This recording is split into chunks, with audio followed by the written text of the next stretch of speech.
Yo guys, so a few weeks back or so, I got an email from Unity3D, my soon-to-be sugar mama, and it read, "Hey Jabrils, you're one of our favorite political leaders. Mind coming to our event we're throwing in LA?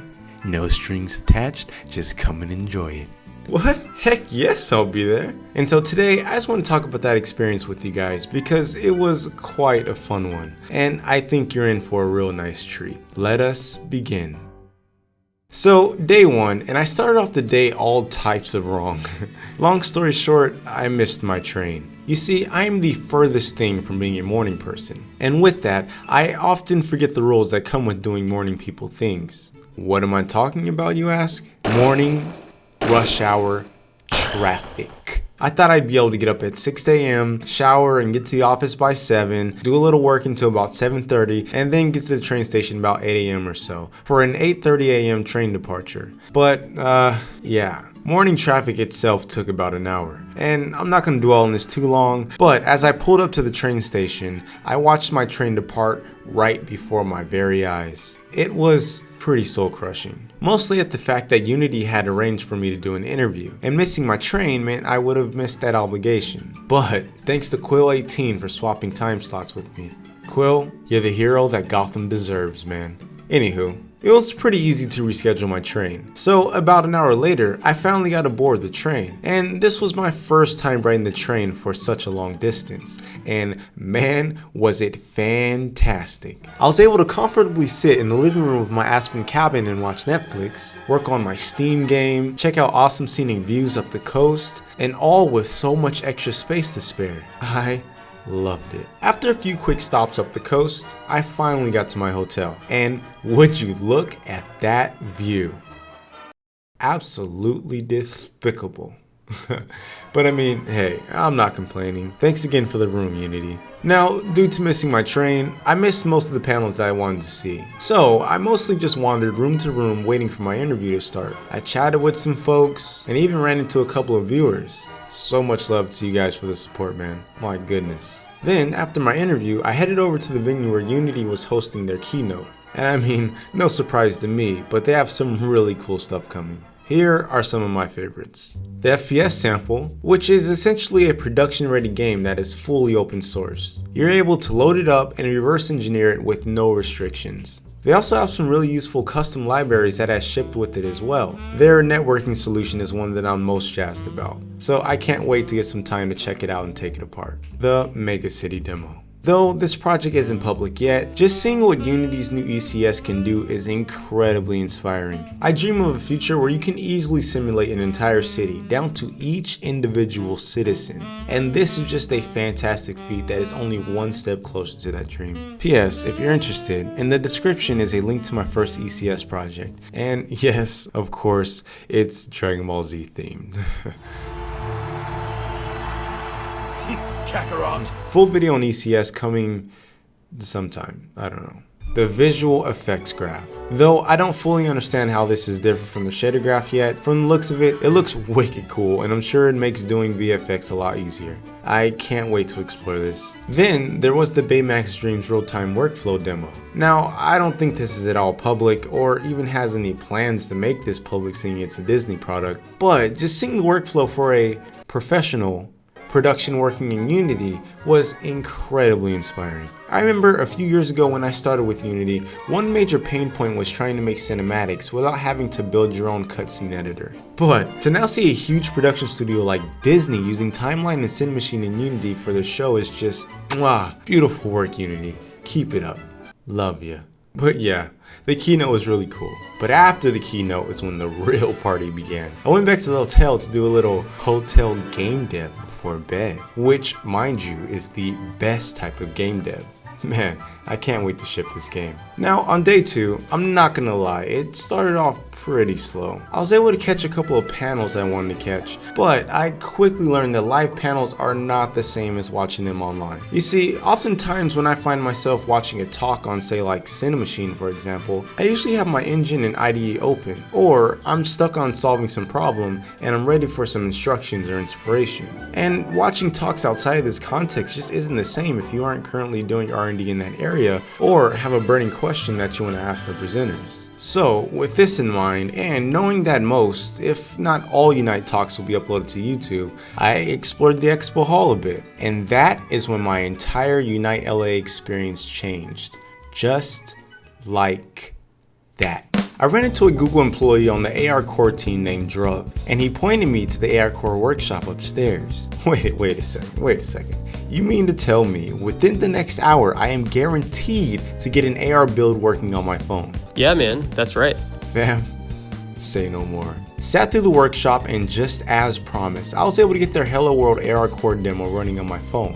Finally! Some time ago, I did a whole live stream with the intention I was just gonna build some AR game in a couple hours, because awesome channels like Matthew Hallberg make AR dev look super fun. But man, getting all the settings right and whatnot was a huge headache, even when I tried to figure it out off stream. So having learned this for me was a huge breakthrough. Big thanks to the AR core team. My mind was non-stop fuming with AR possibilities. So much so that for the next couple hours I just ran around showing everyone the Hello World AR demo. And to everyone I made sit through that mundane demo, I am very sorry. A little late in the day, and I went to Unity's little mixer, which was a lot of fun. Lots of great conversations to be had there with all types of industry professionals and veterans, and it was cool. But I also met for the first time some YouTube CS creators, Infallible Code and Unity3D College. Check out both of their stuff, links are in the description. Then lastly, Unity took a lot of us out to dinner. All the while though, AR ideas are just zipping through my mind. The dinner ends and I finally get back to my hotel. And this is when I had to forfeit my free time pass. For a good 3 to 4 hours, I took apart AR core until I was able to get this demo working. I just could not sleep without having something to play with and show off for the next day. Hey, what can I say? There is no AA for computer code. Day 3, and it started off stupid strong. I woke up early and went to the Magic Leap workshop, in which I would have been able to build a quick game for the leap. But unfortunately, I had to download some prerequisites before getting started, and that took the entire duration of the workshop, which was a huge bummer. But hey, I'm not complaining. I got a full hour or so just by myself with the Magic Leap, and it was really cool. And in case you're not sure what the Magic Leap is, well, maybe you've heard of Google Glass, or maybe even Microsoft's HoloLens. Well, the Magic Leap is also a pair of AR glasses, augmented reality, meaning you get to interact with digital creations in your actually existing 3D space. Now, this is the part of the video where I was going to praise the hell out of how cool my Magic Leap experience was, but I was unable to get the footage I recorded off the device, or even have it sent to me for whatever reason, which is very frustrating because I recorded some really cool stuff to show you. So you're just gonna have to try it yourself, I guess. I highly recommend it if you get the opportunity though. Following this, the convention was winding down, but I linked up with a few of the folks that I met throughout the con and forced them to play my Steam game in development. Had some fun, got some good notes there, then we all broke apart and I finally had some time to play with the little gem collecting app that I made the night before. Check out this tightness. After playing around with this for a bit, the convention was pretty much over. The halls were slowly emptying, and it was maybe 2 hours until my train was about to leave. And that is when I thought of the coolest final mission. I wanted to get some final farewell photo to remember this adventure. But not just some boring photo of me posing by myself. Oh no. I want to take a photo with a couple of my favorite creations, namely Forest and Zarglar, which could only be done if I write a quick AR app. I mean, I could have also just photoshopped them on, but this was a lot more cooler, let's be honest. So I parked with my computer in the lobby and got to coding. And it was intense because I was running into bugs over and over. Whoa. Which is expected because I was still fresh to using AR core libraries. But this struggle kept me on the edge of my seat, thinking I was gonna miss my train. Again, playing Russian roulette with LA traffic like that. But sure enough, I made the app good enough for this objective, and damn it guys, I got my photo. Mission success.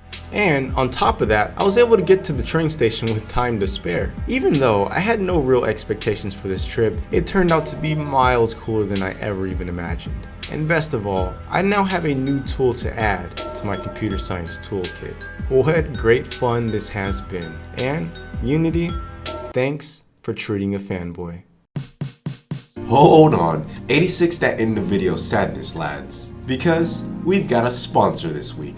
And you guys know how I like to do my sponsorships. I ask for something useful for me and something exclusive for you. Which means, get ready for a little treat.